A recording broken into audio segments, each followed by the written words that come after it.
What's the third of the 7 master steps? Number 3. Are you still with me? Good. You have to interrupt that person's pattern. Now, what do I mean by that? Well, think about it. Remember I said, if you know what people want and need, then all you have to do is figure out what's stopping them.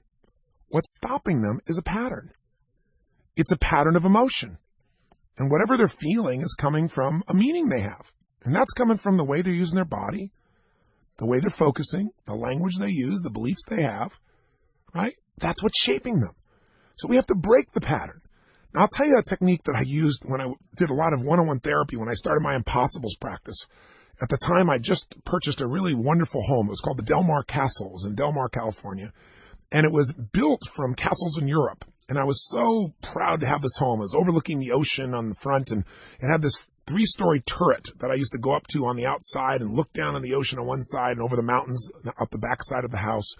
And I just loved it. And so I used to do private therapies there. And it was wonderful. People would fly in because they had this impossible challenge they worked on in therapists for years. And so now I was going to be their final approach because I guaranteed the result in one session. So they'd fly in and I would see them when they drove up the driveway because I'd be up on the 3rd story in the turret. And, when you came out of their car, they'd look at this house. It was a really neat place, very different. And, usually people would be curious or interested or think the house was really beautiful. And then my assistant would bring them up this winding stairway that went up all 3 stories to the top to where I was. And so, the person's focusing on things that are different, right? And what you focus on, you feel. They're feeling pretty good, probably. This is interesting. It's different. Their physiology, they're walking around, they're feeling good, right? Whatever language, they're curious. They're asking my assistant about pictures on the wall or about the house or where it come from or how it was built or how old it was. Just interesting things. So they're in a certain state. They come up, shake my hand, and then they'd sit down in the chair. And they'd say, well, I'm here because, and then they'd go into their pattern. They'd start to cry and talk about this was going on. And I'd wait just a few seconds till they really started to get into it. And all of a sudden I'd say, what are you doing? What are you doing? And I'd yell at them literally like this. And they'd jump. I said, we haven't started yet. How dare you? I haven't started. I haven't even asked you the questions yet. And then he'd go, oh, I'm sorry. And it was funny. This person who thinks they're out of control, the minute it wasn't appropriate, they knew how to change their pattern. It's like, have you ever been in the middle of a fight and you're arguing back and forth and then the phone rings and then the person who was just, and they pick up the phone, hello? And they're a totally different state. They know how to change their state when they have to, when it's a must, when there's some leverage. That phone coming in is leverage. Get it? I'll tell you what I do to get leverage on that person. I interrupt their pattern, but I'll go back a step. They'd sit down, and I would, done my homework on them in advance. I knew a lot about them, but they'd sit down, and as they're starting to do this, and they'd start to go in their state, I'd break their pattern, and I'd say, listen, I need to understand and appreciate more about what's going on with you. And when I was looking to get leverage, I did a couple of things. I would go in, and I would ask the person, I would say, look, I'm guaranteeing you a result here. And the result I'm guaranteeing you is in one session, we're going to create this change that you've been, struggling with for this, 7 years, 10 years? What is it? And they tell me. I'd say, I don't take clients that aren't totally committed to changing. I don't waste my time. So before we begin, you got to convince me before we start the session that we're going to have this session, that you truly are going to change. And they look at me like, are you crazy? I'd say, look, 'cause I don't take clients that aren't going to change. And this person has flown from, let's say, New York to California, and they've rented a car, and they've come here. I got some leverage on their tail now. Do you follow me? And so now they got to convince me all the reasons. And you know what? Leverage comes from reasons. If you got strong enough reasons, you can change anything. Think about it. If you got a big enough why, you can figure out how to do just about anything in this world. So I'd get them to give me all these reasons. And the other way I'd get leverage is while they were there, I'd say, can you tell me a time in your life when you felt unstoppable? Can you tell me an area where you really felt successful? Can you tell me about a place where you broke through in a different area? And while they're doing this, I would create what's known as an anchor, a trigger, a conditioning tool that later on, if I needed to bring them back into a strong state, I had that leverage. I had a base to get them in a strong state with, and I had leverage to create change. I knew why change was a must for them, and I knew what state to put them in to get them strong. But as I went back to step 3, interrupting the pattern is so critical. I mean, I'll give you the most simplistic version of this. Have you ever had a situation where maybe you're feeling frustrated or upset and you had some obnoxious uncle or friend or somebody that kept interrupting you, and pretty soon they got you laughing. You didn't want to laugh, like you're crying or you're upset, and they kept breaking your pattern. They kept just interrupting you, and like you want to be upset. But you know what? If you interrupt somebody's pattern enough, they can't stay there anymore. Has that ever happened to you growing up or with a friend? I mean, think of it this way. We're all creatures of patterns. For you to be angry, you have to go to a certain way of using your body and your face, don't you? You have to focus on certain things to be angry in a certain way. You have to use a certain tone of voice, a certain language pattern to be angry. It's a different pattern than for you to be playful. There's a different tone of voice, isn't there? A different posture, a different gesture. Do you use your face different when you're being playful? Of course you do. Do you focus on things differently when you're playful? Of course you do. Is there different language patterns of what you say or how you say it when you're in a playful state? Of course. So whatever people want to change, they want to move from a state they don't like to a state they do want. They might say, I want to stop smoking, or I want to lose weight, or I want to whatever. But they only want to stop smoking or lose weight because they think it's going to lead to a feeling. That if I stop smoking, then, I'll feel better, I'll have more health or more energy. Or if I lose weight, then I'll be more attractive to other people. That's a feeling. So my view is all change is changing feelings, changing the pattern of emotion. To do that, all I got to do is break up the pattern of meaning. Break up those 3 molders of meaning, what you do with your body, what you do with your focus, what you do with your language. If I want to make a long-term change, I just got to change your blueprint a bit. And the only way you're going to change it is if you, number 1, understand their world. Number 2, you got lots of leverage, where change is a must. And number 3, keep breaking the old pattern. Here's the principle. Listen to me now and hear this. The biggest reason people fail to change, other than not having enough leverage, is that they try to create a new pattern before they first interrupt the old pattern. Here's what I mean. If you want to get yourself to stop smoking, you're going to have to replace smoking with something else. But first, you got to make it difficult to smoke. You got to break that pattern. It's so ingrained in your nervous system. So think of it this way. When you get in the habit, I used to bite my fingernails, but it was an unconscious habit.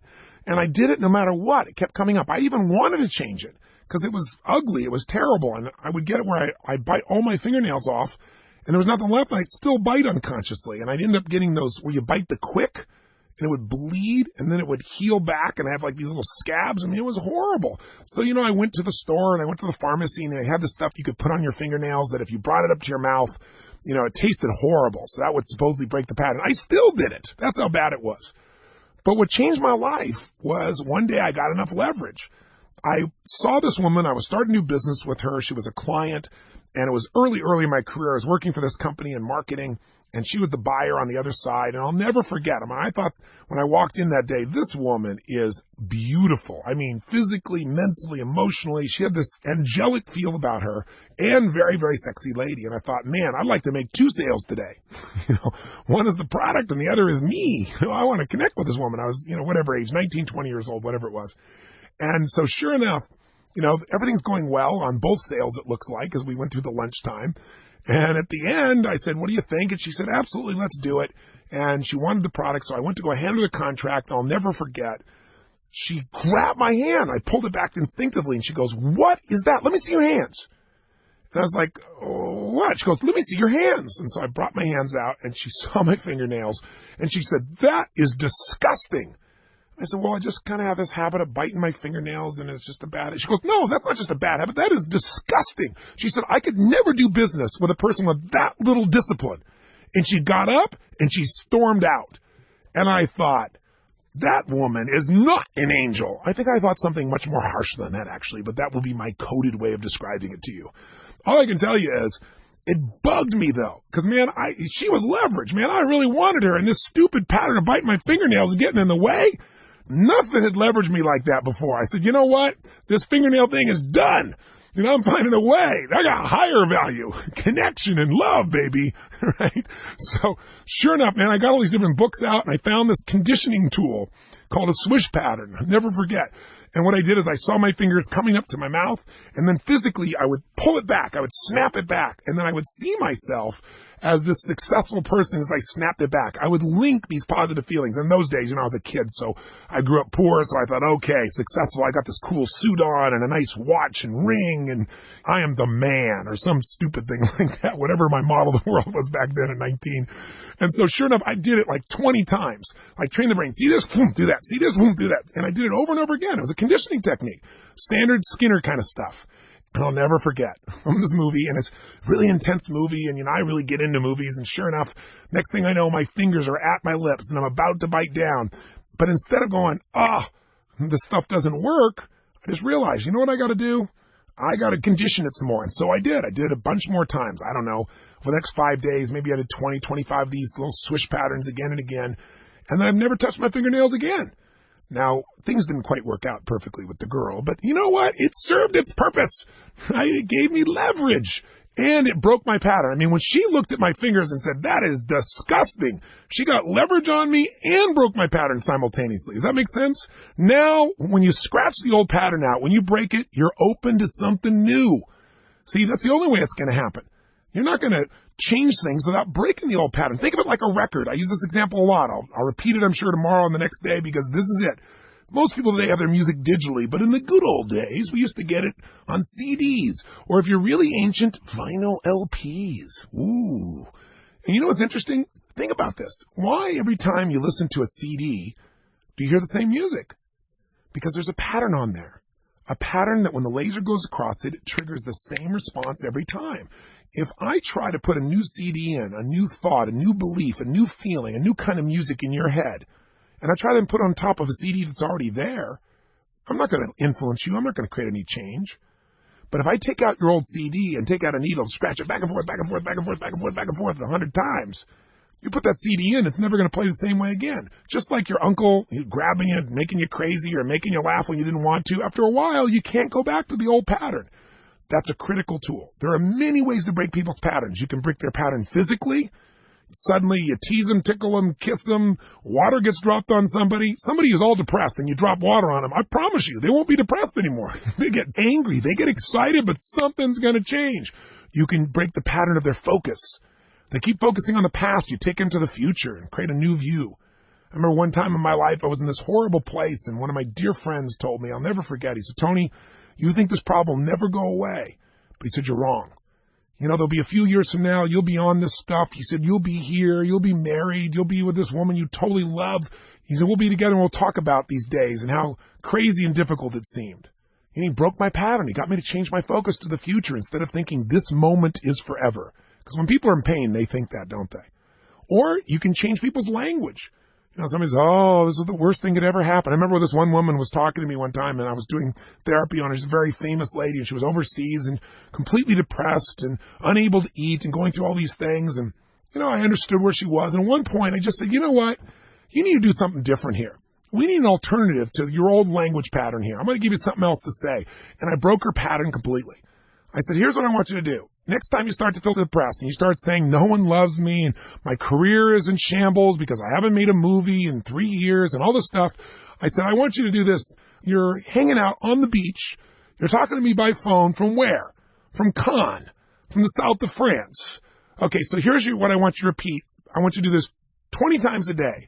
Thank God I'm not a cockroach in Bulgaria.